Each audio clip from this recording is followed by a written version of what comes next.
नमस्कार, 11 बजे की खबरों में आप सभी का स्वागत है। मैं हूं नीलू। करते हैं खबरों की शुरुआत हमीरपुर से। खबर जहां पर तेज रफ्तार ट्रक ने बाइक को टक्कर मार दी। पुलिस ने घायल को अस्पताल में एडमिट करा दिया है। अपनी सरकारी गाड़ी से अस्पताल पहुंचाया। पुलिस अज्ञात ट्रक की तलाश में इस वक्त जुटी हुई है।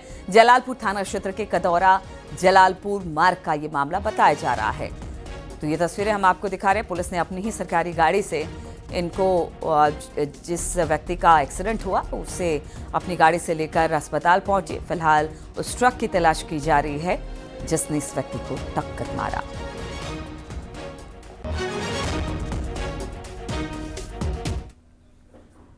और गाजियाबाद से खबर है जहां पर बीएसपी संगठन में बदलाव हुआ है। मनोज जाटव बने हैं नए जिला अध्यक्ष। आनंद चंद्रेश बने हैं मेरठ मंडल प्रभारी।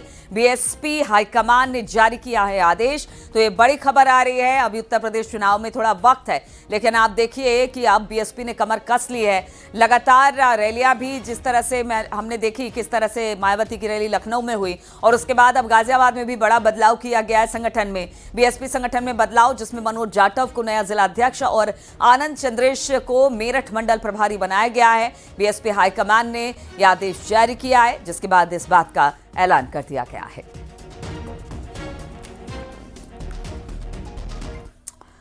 और पीलीभीत से खबर है जहां पर एक बेकाबू कार हादसे का शिकार हो गई। बिसलपुर मार्ग पर कार 3 से 4 बार पलटने के बाद करीब 100 मीटर तक खिसकती चली गई। इस हादसे में एक शख्स की जान चली गई, जबकि 6 लोग गंभीर रूप से घायल हो गए। भाई दूज के बाद परिवार वापस घर लौट रहा था। चश्मदीद के मुताबिक कार की रफ्तार तेज होने के कारण गांव के मोड़ पर बेकाबू होकर 3-4 बार पलटने के बाद सड़क के किनारे लगी रेलिंग से यह टकरा गई और कार के 3 टायर एक साथ फट गए।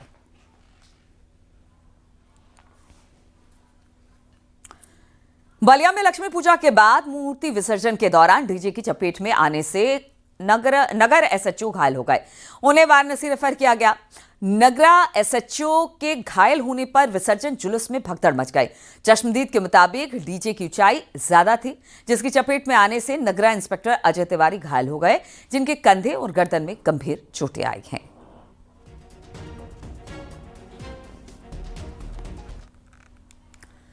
ग्रेटर नोएडा में मारपीट में घायल हुए युवक की 9 दिन के इलाज के दौरान मौत हो गई। विधायक धीरेन्द्र सिंह ने पीड़ित परिवार की सीएम योगी से फोन पर बात कराई और परिवार को कार्रवाई का भरोसा दिया। आपको बता दें कि कुछ दिन पहले अनिकेत के साथ मारपीट हुई थी। थाना रबूपुरा इलाके की घटना बताई जा रही है।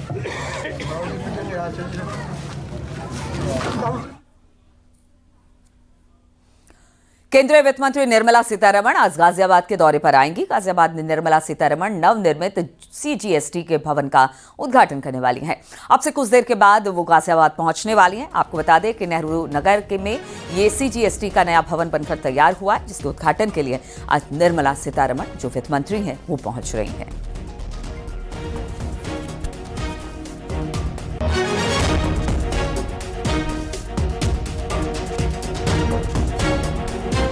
थोड़ी देर में गाजियाबाद पहुंच जाएंगी।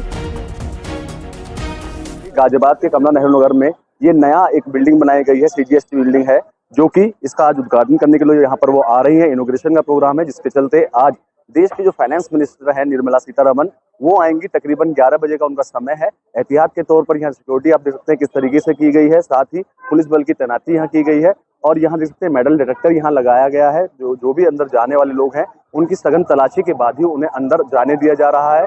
तस्वीरें आपको दिखाना चाहूंगा। ये 5 मंजिला वो बिल्डिंग है। इस बिल्डिंग को ही आज इनोग्रेट करने के लिए, इसका इनोग्रेशन करने के लिए सीतारमण जी आने वाली है। देख सकते हैं उससे पहले यहाँ तमाम तैयारियां चल रही हैं और जो लोग हैं सीजीएसटी से जुड़े हुए अधिकारी हैं, वो आना यहाँ शुरू हो गए हैं, क्योंकि तकरीबन 11 बजे का समय बताया जा रहा है जब देश की फाइनेंस मिनिस्टर निर्मला सीतारमण यहाँ होंगी और आज इसका इनोग्रेशन करेंगी। आपको बता दें 5 मंजिला इस इमारत में 5 अलग अलग ऑफिस बनाए गए हैं। खबर रायबरेली से, जहां पर महिला की पिटाई का एक वीडियो वायरल हो रहा है। तंत्र मंत्र के नाम पर बाबा पर पिटाई करने का आरोप लगा। बाबा ने महिला के बाल खींचकर जमकर उसे पीटा। गदागंज थाना क्षेत्र के माधवगंज गांव का यह मामला है, जहां पर झाड़ फूक से संबंधित और किसी बाबा से संबंधित ये वीडियो बताया जा रहा है, जहां पर यह वीडियो वायरल हो रहा है, जिसमें एक व्यक्ति एक महिला को पीटता हुआ दिखाई दे रहा है।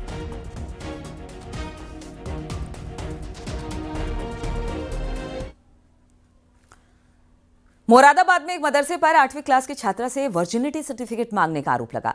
बच्ची के परिजनों का आरोप है कि मदरसे ने बच्ची के चरित्र पर सवाल खड़े किए। उसे मदरसे से निकाल दिया गया और कहा गया कि उसे मदरसे में तब दोबारा एंट्री नहीं दी जाएगी जब तक कि वो अपना वर्जिनिटी सर्टिफिकेट लेकर नहीं आती है और जमा नहीं करती है। इस आरोप के बाद सर्टिफिकेट नहीं देने पर परिजनों को मदरसा परिसर से बाहर निकाल दिया गया और इस दौरान उनके साथ अभद्रता भी की गई। मामला मुरादाबाद जिले के पाकड़बाड़ा का बताया जा रहा है। बच्ची के परिजनों ने इस संबंध में पुलिस से शिकायत भी की है और मदरसे की एक मैडम और मौलाना पर गंभीर आरोप लगाए हैं। पीड़ित बच्ची चंडीगढ़ की रहने वाली है। इस घटना के बाद से बच्ची और उसके परिजन बेहद आहत हैं। तो ये खबर मुरादाबाद से, जहां पर मदरसे का बेशरम करतूत है मदरसे की तरफ से, जहां पर चंडीगढ़ में एक परिवार रहता था। जब वो इस मदरसे में आया 2024 में मदरसे में इस बेटी का एडमिशन कराया गया था। प्रयागराज में लड़की की नानी की तबीयत खराब हुई। इस दौरान ये लड़की जो थी वो जुलाई में नानी माँ के पास प्रयागराज चली गई। 16 जुलाई को पिता बेटी को मदरसे में चंडीगढ़ लेकर आए और बताया जा रहा है कि चंडीगढ़ में रहने के दौरान किसी ने मदरसे में फोन कर बताया गया कि पिता के बेटी के साथ नाजायज संबंध है। 21 अगस्त को मां बेटी को लेकर मदरसे पहुंची और बताया जा रहा है कि मदरसे वालों ने बेटी को एंट्री देने से मना कर दिया। मदरसे पर बच्ची का वर्जिनिटी सर्टिफिकेट मांगने का आरोप है।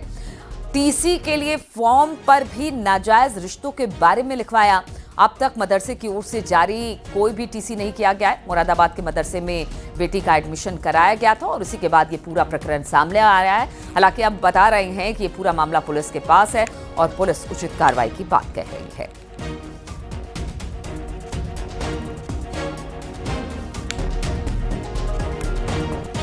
मैंने उसका एडमिशन डिस्ट्रिक्ट मुरादाबाद लोधेपुर पाकबाड़े के पास है, सीएनजी पेट्रोल पंप के पीछे मदरसा विद स्कूल, जिस स्कूल का नाम है AIA एजुकेशन।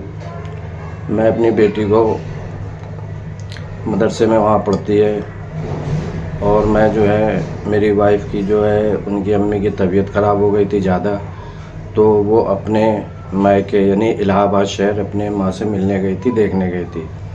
तो मुझे घर में बहुत परेशानी हो रही थी, साफ़ सफाई घर वगैरह खाना वगैरह के लिए। तो मैंने कुछ इमरजेंसी के लिए अपनी बेटी को कुछ दिन के लिए लेके आ गया चंडीगढ़। उसके बाद मेरी पत्नी हलीमा वो वापस आ गई। उसके बाद मेरे पास काम होने के कारण मैं जा नहीं सका मदरसा अपनी बेटी को लेके, जिसको लेके उसकी माँ गई मदरसे में। क्या नहीं बोला, उस बेटी को एडमिशन देने से मना कर दिया और बोला कि हमें किसी ने फ़ोन करके बताया है कि बाप अपनी बेटी शमामा शर्मीन के साथ गलत संबंध है, ये इल्ज़ाम और ये तहमत लगाया, इस वजह से बेटी को एडमिशन नहीं लिया जाएगा। उसका पहले मेडिकल करा के लाया जाए, उसके बाद ही एडमिशन मिलेगा, और वहाँ से उसको भगा दिया गया। देखिए, एक मदरसा जो लोधीपुर में थाना पागोड़ा क्षेत्र है, वहाँ पर एक व्यक्ति जो चंडीगढ़ के रहने वाले हैं, उन्होंने SSP सर को एक एप्लीकेशन दी है। इसमें उन्होंने आरोप लगाया है कि उनकी बेटी के कैरेक्टर पे, जो बेटी वहाँ पढ़ रही थी पिछले साल उन्होंने एडमिशन कराया था, उसके कैरेक्टर को लेकर के काफ़ी उसके ऊपर कमेंट किए गए और उसके बाद उसको वहाँ से TC दे करके ज़बरदस्ती निकाल के किसी मदरसे से बाहर कर दिया गया।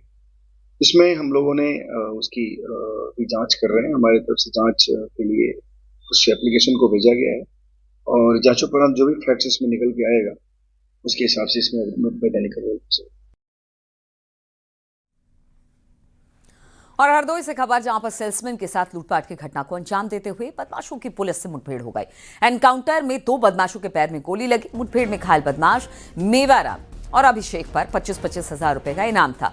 मौके से एक पिकअप, 14,000 कैश, 2 अवैध तमंचा, 2 जिंदा कारतूस और 4 कारतूस बरामद किए गए हैं।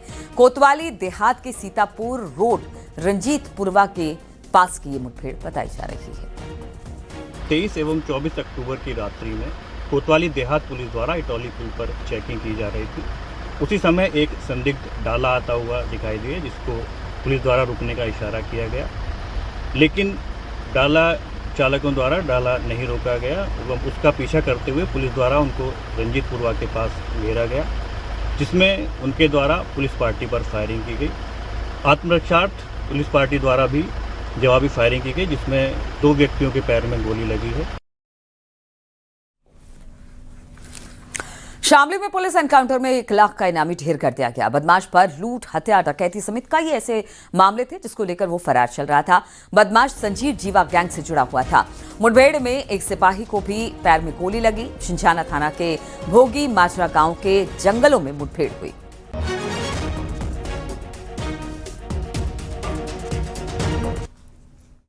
ये फैसल पे 2 दर्जन मुकदमे दर्ज हैं और सभी बहुत गंभीर धाराओं के हैं। गैंगस्टर है, हत्या है, रंगदारी मांगने की मुकदमे है, लूट है, ऐसे मुकदमे इसके ऊपर है। हमारे जनपद के भी 2 मुकदमे मानचित चल रहा था ये, और उसी पर 1 लाख रुपए का रिवार्ड हम लोग घोषित कराए थे गिरफ्तारी करने के लिए इसके। सर लगातार आप लोग अभी भी कॉम्बिंग कर रहे हैं सर, फरार बदमाश का कुछ पता चल पाया सर? अभी तो चूंकि वो गंभीर रूप से घायल हो गया था, उसके पास से मिले आधार कार्ड और पैन कार्ड से उसकी जानकारी हुई उसके बारे में। अभी उसने नाम तो नहीं बताया चूंकि उसकी मृत्यु भी हो चुकी है उस गोली लगने से। तो उसके पास जो मोबाइल बरामद हुआ है या जो उसकी गाड़ी है उसके माध्यम से हमारी टीम इसमें लगी हुई है और हम लोग जल्दी उसको ट्रैक करेंगे कौन सा इसके संग बदमाश आया हुआ था। शामली पुलिस और बदमाशों के बीच एक बार ताबड़तोड़ मुठभेड़ हुई है। शामली पुलिस ने 1 लाख रुपए के रिवार्डी फैसल को मुठभेड़ के बाद मार गिराया है। मैं इस वक्त उसी घटनास्थल पर मौजूद हूँ जहाँ पर ये पूरा घटनाक्रम हुआ है। तमाम पुलिस के अधिकारी यहाँ पर मौजूद हैं और जो बदमाश की बाइक है वो यहाँ पर जो है पड़ी हुई है। बताया जा रहा है कि एक लूट की घटना को जो है अंजाम देकर जो बदमाश फैसल था वो फरार हो रहा था अपने साथी के साथ। लगातार जो है पुलिस को उसकी सूचना मिली थी, जिस पर जो है पुलिस ने घेराबंदी कर बदमाश फैसल और उसके साथी को पकड़ने का प्रयास किया। और इसी जंगल में जो है जब बदमाश फैसल अपने साथी के साथ गुजर रहा था तो पुलिस की के साथ मुठभेड़ हुई और बदमाश फैसल ने अपने साथियों के साथ पुलिस पर फायरिंग कर दी, जिसमें जवाबी फायरिंग में पुलिस ने भी फायरिंग की और इसमें 1 लाख रुपए का जो इनामी फैसल है वो मारा गया है। प्रयागराज में पत्रकार की हत्या के मुख्य आरोपी को पुलिस ने महज 2 घंटे में ही एनकाउंटर के बाद गिरफ्तार कर लिया। मुख्य आरोपी विशाल ने के दोनों पैरों में 3-3 गोलियां मारी। एडिशनल पुलिस कमिश्नर के मुताबिक 1 दिन पहले ही पत्रकार LN सिंह का किसी बात को लेकर इन लोगों के साथ विवाद हो गया। इसके चलते आरोपी विशाल ने अपने साथियों के साथ मिलकर वारदात को अंजाम दिया। आपको बता दें कि गुरुवार को सिविल लाइंस के पास के पौष इलाके में अज्ञात हमलावरों ने पत्रकार पर चाकू से हमला किया। आनंद फानन में घायल को मेडिकल कॉलेज के SRN अस्पताल में जो उसका ट्रॉमा सेंटर है उसमें भर्ती कराया गया, जहां पर इलाज के दौरान LN सिंह उर्फ पप्पू की मौत हो गई। तभी से ही पुलिस वाले आरोपियों की तलाश कर रहे थे और अब ये उनके शिकंजे में।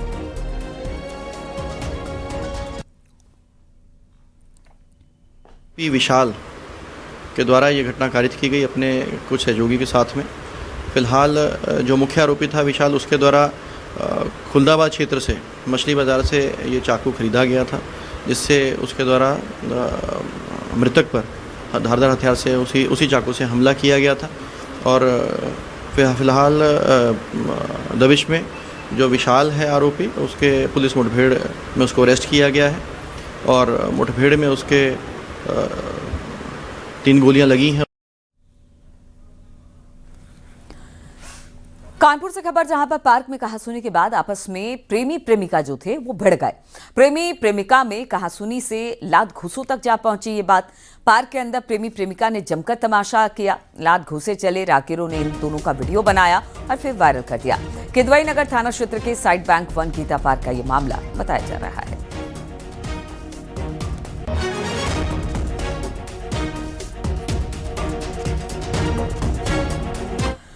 और सीतापुर में रिश्ता टूटने पर बुलाई गई पंचायत में दोनों पक्ष आपस में भिड़ गए। महिला के मायके वालों ने ससुराल वालों की जबरदस्त तरीके से पिटाई कर दी और इसके बाद लड़के के घर वालों ने भी गाड़ियों पर पथराव कर दिया। इस पत्थरबाजी में राहगीर भी बाल बाल बचे। हालांकि दोनों पक्षों ने कोतवाली में सुलह समझौता किया। आपको बता दें कि लड़का लड़की की सगाई 23 मई को हुई थी, जबकि शादी 30 नवंबर की थी। शहर कोतवाली इलाके की घटना बताई जा रही है, जहां पर आप तस्वीरों में देख सकते हैं किस तरह से थाने पर ही ये दोनों पक्ष जो थे आपस में भिड़ गए और पत्थरबाजी करने लगे। वहां से गुजरने वाले लोगों के लिए ये पत्थरबाजी मुसीबत बन गई।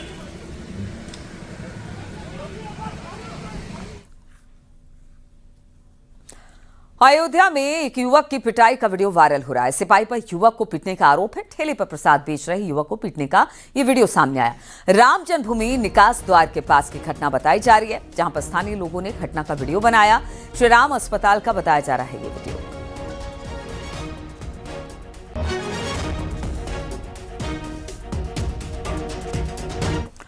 मिर्जापुर के विंध्याचल स्थित निजी अस्पताल के मार्केटिंग मैनेजर और अस्पताल के बाहर ठेला लगाने वाले दुकानदारों के बीच जमकर मारपीट हो गई। दोनों के बीच पैसे को लेकर विवाद हुआ। मारपीट में दोनों पक्ष घायल हुए और स्थानीय अस्पताल में दोनों का इलाज चल रहा है। प्रोजेक्ट मैनेजर की पत्नी भाजपा नेता बताई जा रही हैं। मारपीट के बाद वो मौके पर पहुंची और मिर्जापुर इलाहाबाद प्रयागराज राजमार्ग पर बैठकर जबरदस्त हंगामा किया। इसमें महिला नेता ने पुलिस पर कार्रवाई न करने का आरोप भी लगाया। मारपीट के बाद पुलिस ने दुकानदार के खिलाफ मुकदमा दर्ज कर लिया है। लगभग 6-7 बजे के बीच में थाना विंध्याचल क्षेत्र के अंतर्गत इंदिरावती अस्पताल के सामने दो पक्षों में आपस में वाद विवाद हुआ, जिसमें एक पक्ष शैलेंद्र सिंह जो कि इंदिरावती अस्पताल में ही मार्केटिंग मैनेजर हैं तथा राकेश यादव जो कि चाय की दुकान अस्पताल के बाहर ही लगाता है, इनमें वाद विवाद हुआ, जिसमें राकेश यादव द्वारा शैलेंद्र सिंह तथा उनके बेटे के साथ मारपिटाई की गई और दोनों को जो है चोटें आई हैं। शैलेंद्र सिंह और उनके बेटे का इलाज इंदिरावती अस्पताल में ही चल रहा है। दोनों खतरे से बाहर हैं। और अब खबर हापुड़ से लेते हैं, जहां पर सिंभावली थाना क्षेत्र में दिन दहाड़े एक चोर क्लिनिक के अंदर जा घुसा। बताया जा रहा है कि 20,000 कैश लेकर वो वहां से फरार हो गया। ये घटना सीसीटीवी में कैद हो गई। फिलहाल पुलिस शातिर चोर की तलाश में जुटी हुई है। जिस क्लिनिक में चोरी हुई वो एक होम्योपैथिक क्लिनिक था।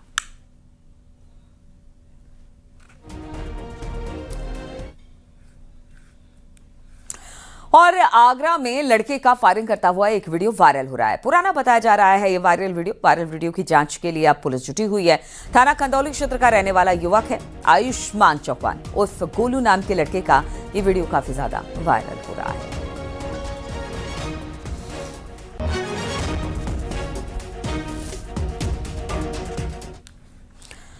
कुशीनगर में हरियाणा के गुरुग्राम से बिहार जा रही लग्जरी बस ने खड़े कंटेनर में टक्कर मार दी। तेज रफ्तार बस ने कंटेनर में बगल से टक्कर मारी, जिससे बस का आगे वाला पहिया क्षतिग्रस्त हो गया। इस हादसे में स्लीपर में सोए यात्री गंभीर रूप से घायल हो गए। टक्कर होते ही बस में चीख पुकार मच गई। सभी यात्री बिहार के रहने वाले थे और छठ मनाने घर जा रहे थे। इस हादसे में 12 से अधिक लोग घायल हो गए हैं, जिनमें से 4 की हालत इस वक्त गंभीर है। पुलिस और स्थानीय लोगों ने सभी घायलों को नजदीकी सीएचसी में भर्ती कराया, जहां गंभीर रूप से घायल को गोरखपुर में मेडिकल कॉलेज रेफर कर दिया गया है।